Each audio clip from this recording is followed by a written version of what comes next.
Yang jadi sorotan di Kompas Malam, Saudara Ketua DPR RI Puan Maharani meminta pemerintah untuk melakukan evaluasi total terhadap pelaksanaan program makan bergizi gratis pasca kasus keracunan menimpa sejumlah siswa. Menurut Puan, hal itu perlu dilakukan agar tidak ada lagi siswa yang dirugikan dalam program MBG. Sebelumnya, siswa di sejumlah daerah diduga keracunan usai menyantap menu makan bergizi gratis.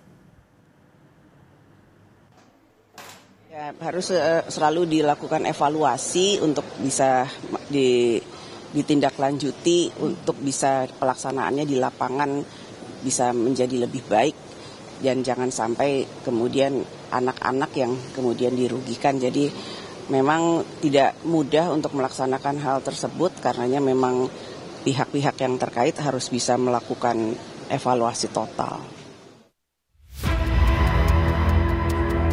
Deretan kasus keracunan MBG menjadi alarm bagi pemerintah pusat untuk melakukan evaluasi. Setidaknya dalam kurun waktu kurang dari 1 pekan, kasus keracunan MBG terjadi di sejumlah wilayah.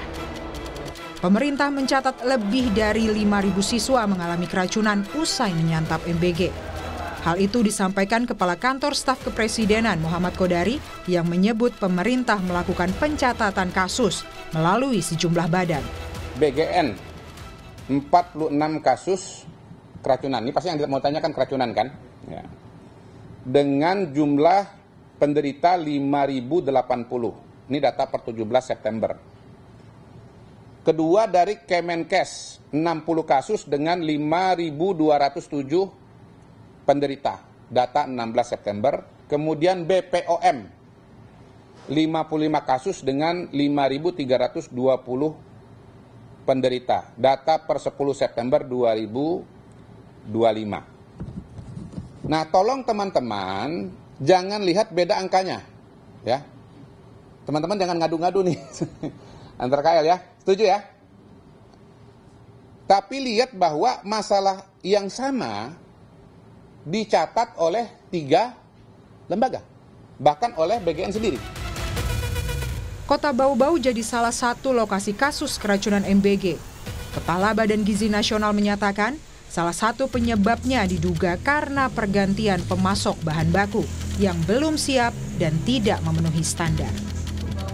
Di Bau-Bau itu sudah 8 bulan berjalan. Jadi sebenarnya sudah biasa. Tapi kemarin kejadian karena mendapat informasi baru ganti supplier. Jadi bahan baku yang biasa dipasok oleh supplier yang rutin karena ingin meningkatkan kearifan lokal, diganti oleh supplier lokal yang mungkin belum siap. Jadi kami terus upayakan agar kejadian itu tidak terjadi. Alhamdulillah sampai sekarang Badan Gizi sudah membuat 1 miliar porsi makan. Atau haruslah, itu harus zero incident. Kita kan ingin membuat anak cerdas, sehat, kuat. Ya harus makanannya dikonsumsi dengan baik dan tidak menimbulkan gangguan kesehatan. Saat kejadian, pihak sekolah segera meminta siswa untuk tidak melanjutkan makan. Pihak sekolah pun langsung menghubungi puskesmas terdekat untuk penanganan terhadap siswa. Tiba-tiba ada siswa yang melapor bahwa makanannya, ayamnya tidak enak baunya. Jadi kami guru-guru buka, kan ada berapa umprengan tadi yang sisa kami buka, ternyata betul. Maka serentak saya perintahkan kepada guru-guru supaya masuk di kelas-kelas, hentikan, jangan makan lagi. Seperti itu saja. Tapi ini sudah ada yang terlanjur makan, Bu? Ya, sudah ada yang terlanjur makan, sehingga yang terlanjur makan itu 1 jam kemudian mereka sudah merasa sakit perut. Maka kita evakuasi lah. Sementara untuk kasus keracunan di Garut, Jawa Barat, pihak kepolisian tengah menunggu hasil laboratorium dari sampel makanan yang dikonsumsi siswa. Polisi juga turut memeriksa sejumlah saksi untuk mendalami penyebab utama keracunan. Masih dalam penyelidikan, diduga dari MBG. Cuman kita masih menunggu hasil dari laboratorium. Saat ini sedang melakukan penyelidikan, memeriksa para saksi dan mengirimkan bekas makanan atau muntahan ke laboratorium. Wakil Menteri Kesehatan Dante Saxono Harbuwono telah memastikan sejumlah kasus siswa keracunan usai mengonsumsi makan bergizi gratis tengah diobservasi. Hal itu disampaikan Wamenkes saat meninjau pelaksanaan MBG di Boyolali pada pekan lalu. Ia meminta penerapan MBG perlu lebih teliti, yakni dengan menyajikan makanan yang higienis dan segar demi menjaga gizi para siswa. Jadi kadang-kadang ya masalahnya itu biasanya alergi, tapi kemudian diidentifikasi sebagai keracunan. Tapi kalaupun ada keracunan, kita sudah tidak lanjuti. Ada beberapa kasus di daerah yang diambil sampel makanannya oleh pihak kepolisian untuk mengidentifikasi apakah benar ini keracunan atau bukan.